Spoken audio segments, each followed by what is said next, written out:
start? Yeah, once the...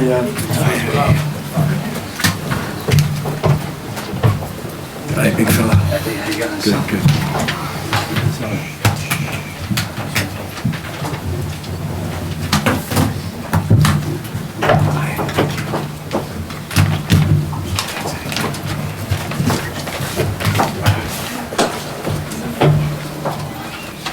James. Bonjour.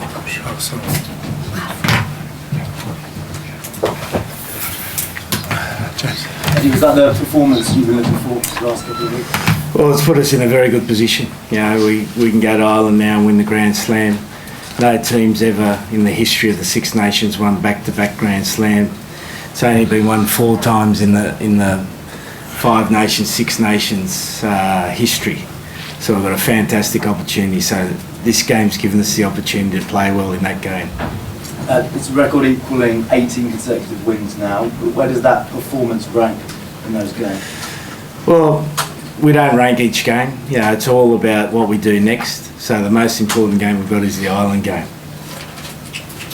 And in terms of Jonathan Joseph, what do you make of his performance today, and do you think he benefited from not being part of the squad for the Italy game? Well, he wouldn't have got the ball anyway, mate. So, yeah, which I'm still not very pleased about.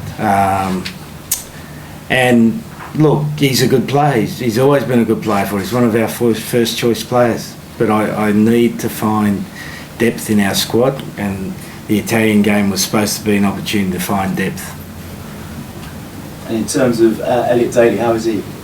He's okay. He's got a bit of blurred vision, but he should be all right. Did he have a HIA that you then went back on but then came off? Can you just clear up what happened? Well, he had HIA and had the test, passed the test, then we took him off. Eddie, what pleased you most about that performance today? Well, I think, you know, it's reflective of the way we've prepared for the game. You know, I think I said on Thursday, we've had 2 excellent weeks of preparation. Yeah, there's been an attitude shift in the team, and the attitude hasn't been bad, but there's been a real attitude shift to embrace what's ahead of us and to lift to the next level. And I thought today, yeah, great credit to Scotland. They stuck in there. They had a lot of injuries, and you know they worked hard. Scotland, you know, they're well coached by Vern Cotter, and I'm sure they'll play a big game for him in his last game. But you know, we were good in our set piece. Our breakdown work was generally good against a very strong Jackling team, and we executed some lovely plays. You know, some of the space created for JJ today was absolutely outstanding, and it was the work of George Ford and Owen Farrell on the inside. What did you ask from the players at half-time? That we were ruthless, that we behaved like the number 1 team in the world. The number 1 team in the world goes on and finishes that off. And I think, you know, there's some great lessons for us today. You seem a lot more relaxed than you were on Thursday. Did you sort of consciously go out to generate a sense of frustration or angst within the squad this week? Was that a kind of conscious effort on your part? I don't do anything consciously. No, look, I didn't think I had much angst on Thursday. You know, you guys have written it up. I didn't think so. I was smiling most of the press conference. I'm just going to say less. Simple. Do you accept that to be the number 1 team in the world? I think you said it before, but do you still accept that until you beat the All Blacks, that's impossible to lay that claim? Well, we're not the number 1 team in the world. You just got to look at the rankings. We're number 2, and there's a gap between us and the number 1 team. So there's nothing. We're not beating our chest and saying we're the number 1 team in the world, but we aspire to be the number 1 team in the world. Eddie, you mentioned Owen Farrell just briefly there. 11 kicks out of 12. Just tell me about his performance, particularly after an injury hit build-up as well. Well, you know, it's great work by him. Him and George Ford work tirelessly at their art, and they've got a great mentor in Johnny Wilkinson who comes in every day, works with them whenever they want. He's a phone call away. You know, and sometimes when you get those little injuries, it actually helps you focus your game more. And I think, you know, in a strange sort of way, it helped Owen today.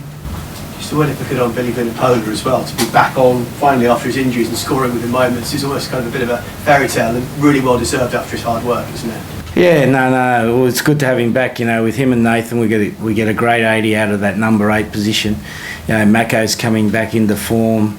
Joe Marler was terrific for his 50th cap. So, you know, the depth of the side is increasing, and to be the number 1 team in the world, we need that depth to be very, very solid, and that's what we're moving towards. And someone like Danny Kerr today, having started the last game, back to being a finisher, what a performance coming off as well. Yeah, no, excellent. But again, on the back of some good work that's done up front.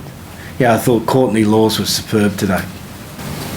Did you get a glimpse today of what the 10 and 12 can do for you in the long run, Ford and Farrell? Look, you know, I've got to say Scotland didn't defend well, but you know, having 2 passes at 10 and 12 is an advantage, you know, and then we need gas on the outside and we need power on the outside, so we're looking for that. Good as you were today, Eddie, do you accept you have to be even better next week to win in Dublin? Well, it's a completely different contest. You know, Ireland psychologically are in a very strong position. You know, they're beaten, they're out of the tournament. They love spoiling parties, you know, and the party they'd love to spoil the most is the England party. So they've got an enormous amount of psychological advantage. We're vulnerable because we've won, we're champions of the Six Nations. You know, we're in the most vulnerable state, so we're going to have to work really hard to get ourselves right for the game, and we will. We'll be right. Does the St Patrick's Day factor play any role at all to a big sort of fervent atmosphere, isn't it? I don't know. It depends if you drink Guinness or not. I don't know. I've got no idea, mate. Eddie, what would it mean to you and the players to achieve that double Grand Slam? Well, it means, not for me, it means for the players that have achieved greatness. And how many times in your life do you get to be great? And that's the opportunity they've got. So it's exciting. You know, they're in the dressing room now talking about it. They want to do it. Any injuries at all, Eddie, apart from that? A few knocks and bruises. You know, it was quite a tough old game. But nothing that would put anyone in doubt for the next game at this stage. Just last one from me. Did Billy do enough today, do you think, to earn a start next week? Well, he'll definitely be in the 23. That's all you got to do, get in the 23. You get in the 23, you got a chance to make the jersey better. So he'll be in the 23. You've won the title. Did you hope that the players, or did you expect the players not to get too carried away with that, given that you've still got the big prize potential? Yeah, no, they're very aware of their responsibilities. We've got a great captain in Dylan. You know, he's doing a fine job, and he keeps their feet on the ground. An element of taking stock briefly, just to say you are champions, I'm sure, as well, and just respecting and reflecting that too. Yeah, no, 100%. No, it's important to acknowledge your achievements, and we'll do that. We'll have a couple of quiet drinks tonight and enjoy that, but then tomorrow night we'll get together and we're on to Ireland. And we know Ireland's going to be difficult because, again, as I said, they've got the psychological advantage. How much better do you think the Sigmund team can get? Well, we're 1 year into a 4-year project. Yeah, that's the reality of it. We're 1 year into a 4-year project. So we've done reasonably well in the first year, but we've got to get better. We want to be the number 1 team in the world, we're not. So we've got to get better. Eddie, it's a crushing defeat for Scotland. Do you think they have flattered to deceive in this championship? No, I think they've played well. Yeah, I think they've generally played well and they're a good team. I thought we were, at times today, we were very good. And you know, we've got a power advantage against Scotland and we use that well. And, the game of rugby's power, pace, skill. And if you've got a power advantage and use it well, it puts you in a good position, and Scotland struggled with that. Yeah, and that's one of the differential points we've got with other teams in the world. We've got a power advantage. You've not been able to show that necessarily. Well, we're undefeated. We've won the championship with 1 game to spare, and we haven't shown it. But what do we got to do? Win it with 2 games to spare.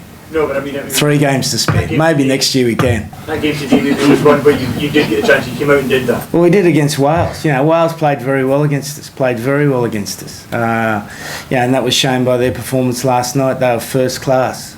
Absolutely first class, Wales.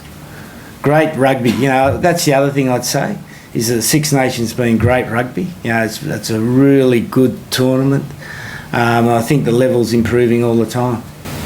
Eddie, the first 3 tries were very, very similar in their execution. Did you notice, was that a deliberate strategy to try and exploit Scotland's defence off the line? Well, they defend a certain way. You know, they go hard on the inside and soft on the outside, which creates opportunities. Yep. Okay, thank you very much. Thank you. Cheers. Thank you. Thank you.